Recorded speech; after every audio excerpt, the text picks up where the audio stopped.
with our first guest, the author of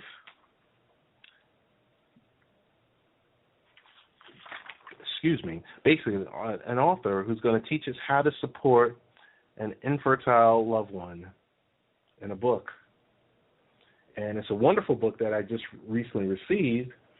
So we're going to bring on, and I hope I'm getting the pronunciation of the name correct, Zahia El-Khoury. Zahia El-Khoury, yes.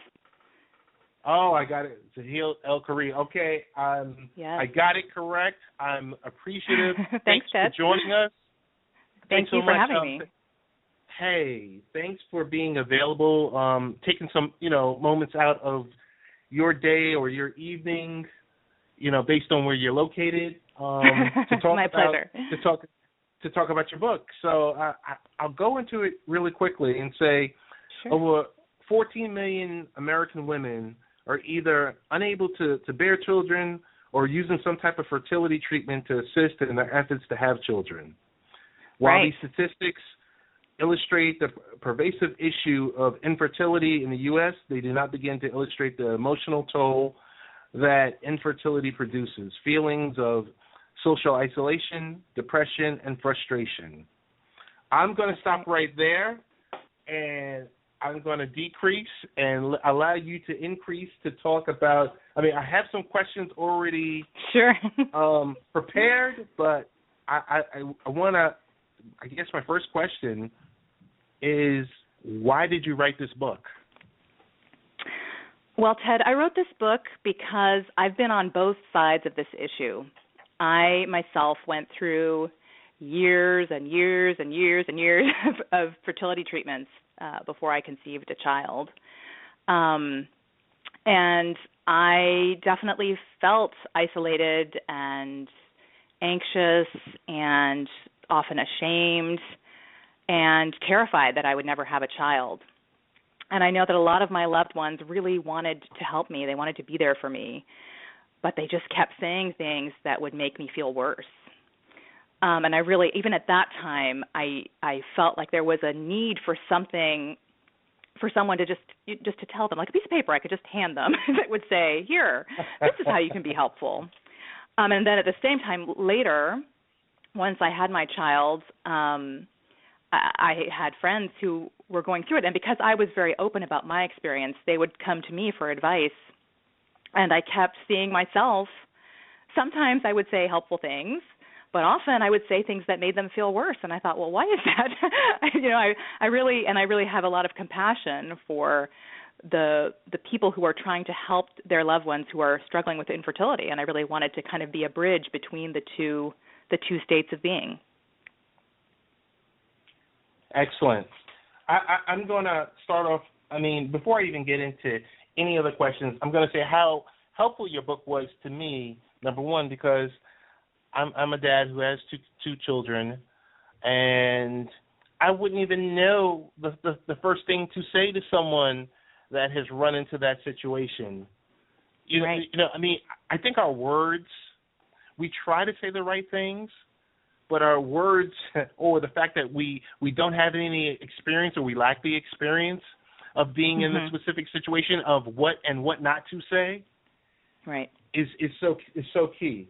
So I'm going to say you're right that one of 8 women suffer from infertility, but also feel alone. So tell me, why is that?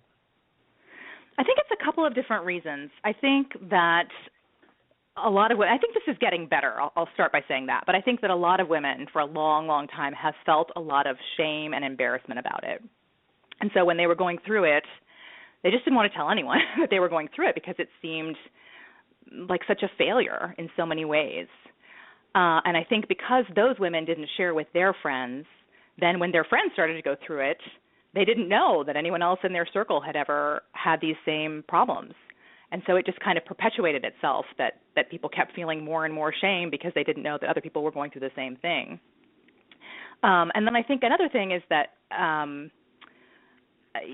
just fertility, the desire to procreate is so primal that when you can't do it, it just brings up a lot of other primal feelings. And I think that's what leads into the shame and embarrassment. I think it's changing now. I think that now there are a lot of online communities where women can go and find other people who aren't part of their daily lives, and they can connect with them and find support. But in a way that also kind of makes it worse, because if they're only sharing with the people who are online, whom they know are going through it, then they're not necessarily asking for or getting what they need from the people in their daily lives, the people they actually see and experience. So the online communities help, and they also maybe keep people from connecting one-on-one. I can tell you one.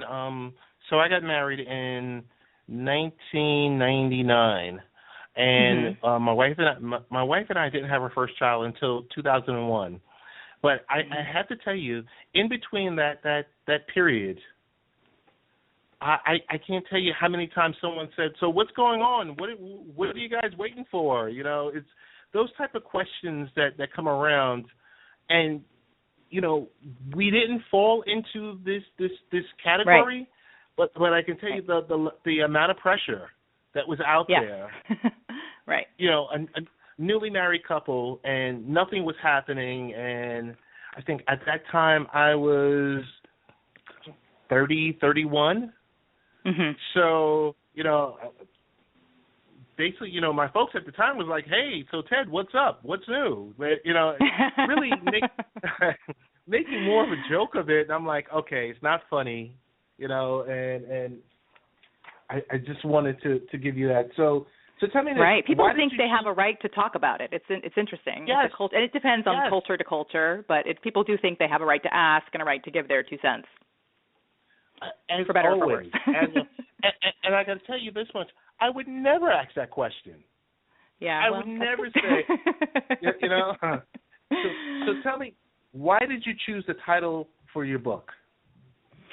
Well, I chose "Don't Tell Her to Relax" because that is the thing that I was part of all these online communities, and that is the thing that really drives a woman or probably even a man who's part of a couple who's going through infertility treatments. That's the one of the primary ones that really drives people crazy. I think it's very natural to want someone to help someone to fix this problem. I know I have that instinct. And telling someone to relax in particular is one of the most natural and at the same time the most hurtful things to say. It's true that the mind and the body are connected, and, relaxation can benefit everybody in everything. But relaxation won't resolve most of the causes of infertility. And your loved one, honestly, your loved one wouldn't be able to relax even if it did make a difference. So it's particularly, again, I chose it both from my point of view of something that was annoying to me and also compassion for the reasons behind why someone might say it to you. And I'll follow that up by saying that I don't want you to say that it's not, I don't want to mislead anyone and say that relaxation isn't just a good thing in general, because studies have shown that if a woman is able to participate in, say, a mind-body support group, then actually her chances of conceiving do improve. But that's a different thing than just telling some random, some person and when you're not like a yoga teacher, just saying, don't tell her to just relax and it'll happen. It's kind of a different animal. Understood. So in your book, you suggest that people shouldn't ask why their infertile loved ones just don't adopt. Be honest, I've wondered that myself. So why shouldn't we ask that? Well, I think it's the phrasing of the question. Of course, adoption is a very important thing that everyone should consider. But I think the desire to procreate is very primal for many people, not all people, but many people really do have a desire to perpetuate their genetic legacy, that what they got from their parents and their parents before them. So the decision not to continue with your own genetics is a very personal one. And then I think also there's just a question about adoption. There's a blogger who reviewed my book recently, and she said she was talking about how much this question upset her. And it was because of that word "just." It made it sound like adopting was as easy as ordering a pizza. And it's really not. You have to do a lot of paperwork, and there's a lot of home studies. And, some people can welcome a child into their life through adoption in fairly short order, but for many people it takes a long time. And I can guarantee you that if your loved one is experiencing infertility, she or he will be investigating that option. It's and so to say, why don't you just adopt, is again demeaning to the whole mess of questions that come up and all the different options and things you have to consider when you're trying to build your family in the face of infertility. Okay, so here's one from the heart. So from the folks that have children, what do we need to know to support someone who wants to have children and having problems with conceiving a child? Well, I think there are a couple of things. I think now that I'm now a parent of 3, and we all know that it's not easy. Being a parent is not easy. And sometimes we might look back on our lives pre-children and think, oh, I wish I had done X, I wish I had done Z, I wish I had slept more or, finished my novel or whatever it is, run a marathon. And so I think, again, it's from that place of love that people want to say things like, oh, well, enjoy your time, and often they do it in a joking way. Well, they'll say something like, well, enjoy sleeping in now, because someday it'll happen, and you should just go ahead and enjoy your sleep now. Or, oh, you can take one of my children. And again, it's out of love, but I think those things that we now, I think those things can be really hurtful to someone going through infertility. And then also, I think that there are lots of events that come up when you're in a group of people who have children, and you yourself are experiencing infertility or secondary infertility.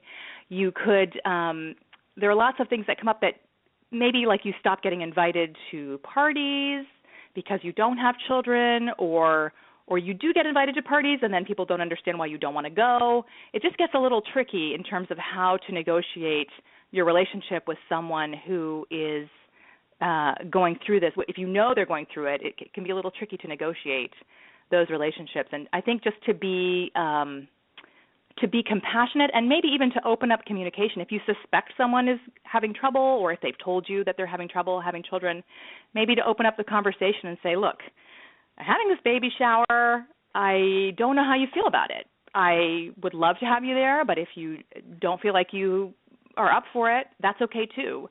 And to try to be compassionate in your approach, that's always the best thing. So tell me about secondary infertility, and why is that important for us to understand secondary infertility? Sure. I think I didn't even understand this when I was going through, before I had issues with fertility, and then even after I had my first child, I didn't really understand the import of this. Secondary infertility is the inability to conceive a child after already having one. So many people will, either whether they have or have not gone through fertility treatments for their first child, sometimes they have a plan. They have a vision in mind of what their family should look like. And for a lot of people, it includes more than one child for a bunch of reasons. All the reasons why people might want to have a second child. Maybe they grew up with siblings, or maybe, in my own case, I didn't grow up with siblings, so I wanted to have a sibling for my child. And again, it is a really big deal. And I think it's hard to, a lot of people think, well, oh, you have your one child, so what are you complaining about? And I think that's really hurtful. And again, unless you're there, it's hard to envision why that could be so stressful. But again, I think it's important to approach these people to think that every person has a different vision for their life, and if they can't achieve that vision immediately, it's important to support them in what they want for their own lives. And I think there are lots of specific things that I mention in Don't Tell Her to Relax about how to do this, and one of them is to say, I think one problem in particular with this is that when you're suffering from secondary infertility, often if you're doing treatments or if you're trying to adopt or whatever you're doing, it takes away from your ability to connect with your child in the present, because sometimes it's just these things they're time-consuming procedures and paperwork and all that stuff. And sometimes a gift you can give to your loved one who's suffering from secondary infertility is to help them either manage their child care or do something else so that they can connect with their child more. That was a lot of answer to your question. Sorry, got excited. No, that's great. So tell us, what's the most important way we can support a loved one that's having issues with fertility? I think the most important way is to educate yourself about what they're going through, either by doing your own research or by asking them in really open-ended questions about where they are and what they want and what their struggles are. All right.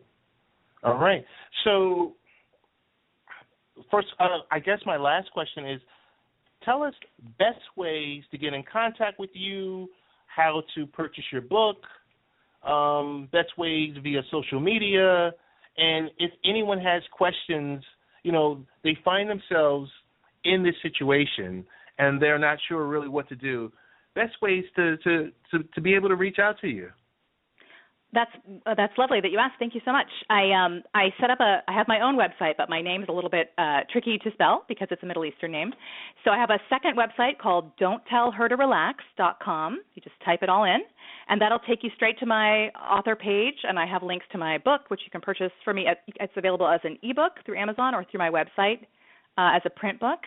And then it has all my social media connections there. You can find me on Facebook and Twitter and all of those places. But I'm happy to help, and I'm going to be launching a coaching service too soon to help people navigate both their support of their loved ones and their own infertility treatments. So I'm happy to help. I'm very passionate about this. So thank you so much for having me. No problem. We want to give you a one-time round of applause.